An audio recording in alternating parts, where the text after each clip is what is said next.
This is part two of the process of changing yourself to change your world. As I was saying before about love relationships, sometimes we have a feeling that we need to be more fulfilled with our love relationships. Our mate is not meeting our requirements, they're not meeting our needs. But are you meeting your own needs? Are you filling or are you fulfilling? Are you aggravating the situation or are you adding to the situation? We reach outside of ourselves when we become involved in relationships with the wrong intent. And I mean that by saying it may not be intentional, meaning that you're very innocent about it, or you're very young and you don't know, or you're very old or older, older, and you do know. You know the difference and you continue on. There's only one of this life. There's no rehearsal. You can forget the song that they used to sing in the churches back in the old days for those who are in churches. This is just a rehearsal, because it's not. Happiness only happens once. It's not over and over again that you come back and you retry it. I would rather be happy the first time around than have to go around several times to find it once. I say that to say all of this. Relationships are not the answer to our fulfillment. Our husbands and our wives are not the answers to our fulfillment. So if they are not meeting our needs, or they are outside the confines of what you felt was your needs, or what you had an understanding or a system of belief with, then I would say, are you happy? I'm not advocating one way or the other. I'm challenging your thought patterns. I'm challenging the way that you see things or were perceived to see things or programmed to see things. I'm challenging the fact that within a moment, happiness can either be for you or be not. And memories are the only thing that you have, that you hold on to every day, a memory of happiness. I'd rather create daily moves and moods of happiness than memories, because I keep going back and keep going back and holding on to that very memory of who a person used to be, memory of who I hoped him or her to be, or memory of just being in that one space, a memory of a slot of time. When there's so much time that we can create memories or moments, that's where we should be. Moments, more or less moments. We shouldn't look to our spouses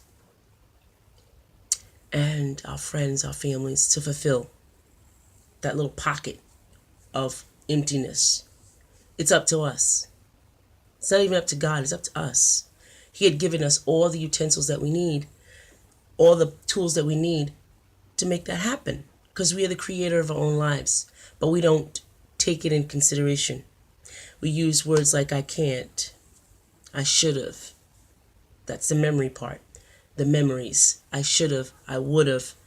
You're living in the I would have, if I could, maybe. You use words like that when those are not words that even God himself would use. He would use I am, I have, words like that. Very positive, very moving, very alive words. Can't is very dead. So when you're reprogramming and you're changing yourself, life is change. Life is totally change. The seasons, the change, we should really take that into account. The seasons change all the time. All the time. And even insects, birds, the smallest of things, the condensation, water, you know, the elements of the world, they change. But we sit back and we say we can't change. We have to consider why we're saying that.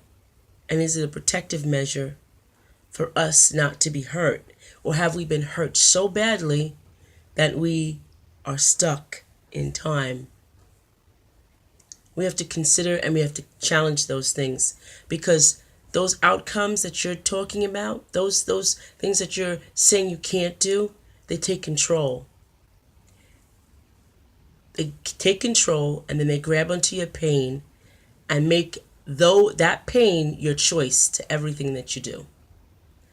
I'm going to say it again. Those outcomes that you've said, I can't, I won't, they connect to the pain where you were in your memories and helps you make choices for your present.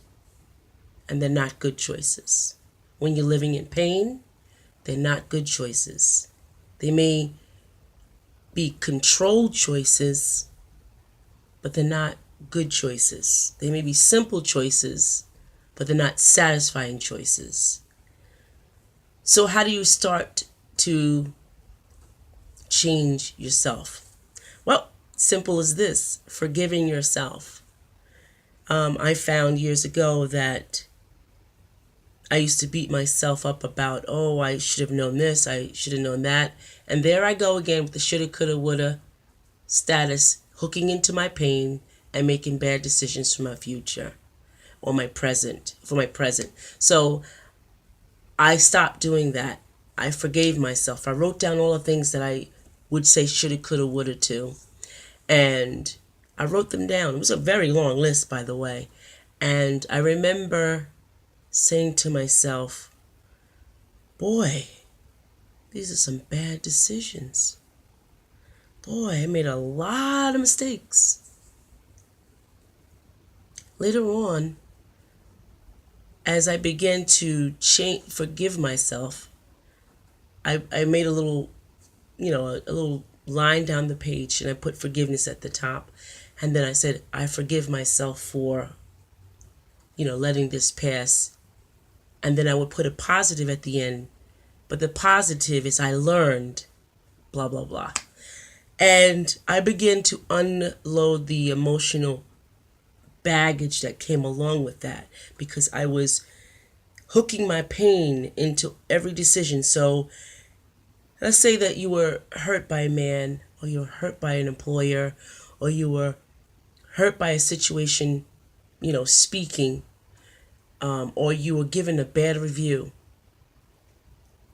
Staying in that memory and saying to yourself, I could have did this, or I should have did this, along with that, hooks into the pain of what you felt when you were given that bad review, when you were scolded and embarrassed by that employer, when you were treated bad by that ex-spouse. It hooks into that pain. And therefore, it makes the decisions that you make from that point on bad decisions. It makes it simple and under your control. And what I mean by bad is meaning that you're not fulfilled by them. All the choices you make from there on in are not fulfilling. So it then affects your emotional status, because now you're not happy and unfulfilled, and you go forth in life feeling like you're wronged. You are the victim, because you have all of this emotional baggage because of someone and their pain, and you have connected to that. It's a selfish act. Why make someone else a culprit to your choice? To your choice of holding on to the baggage when it's so easy to let it go. Let it go. It's so easy to extend emotionally and say, I did make a mistake, but at least I made a mistake. At least I made the move to make a mistake. Now, what am I learning from that? To me, whatever I do, I'm either winning or learning. There's no losing. There's no pain. I've learned that. There's none of that. I'm going to win or I'm going to learn. And that's how I learned to let everything go. I have less stress, less anxiety, less worry. I'm not going to say I'm not going to have a time where everything boils up and I do have to talk it out and talk it through. Don't get that wrong. Don't get it twisted. I do have those moments, but then I have a perspective that I can now let that go. I talked it out. I worded it out. I wrote it out. I verbalized it. Whatever I wanted to do, I sung it out. I danced it out, and I got it out. Because whatever stays in, and pollutes because it's poison. So walking around with baggage is so very selfish. Let's consider a time when we had a serious falling out with someone. Serious falling out. And perhaps they said something cruel, real cruel to you, or did you wrong, just like I just said a little bit ago, or cheated on you, or stole from you. I'm not suggesting that you forgive them and hold the frame of mind that it's okay for them to do it again. Don't get it wrong. But I'm suggesting and telling you from experience that spending emotional energy on why, or trying to figure out why that they did this to you, is emotionally draining and it's a waste of time. Most of the time when people are being cruel to you, doing you wrong, cheating on you, stealing from you, it has nothing to do with you. It has everything to do with them. People speak out loud. Are you listening? People speak out loud on how they act. Are you listening? So if whatever is going on and you're afraid to show your anger, who cares? Anger is an emotion that you are built with. Be emotional.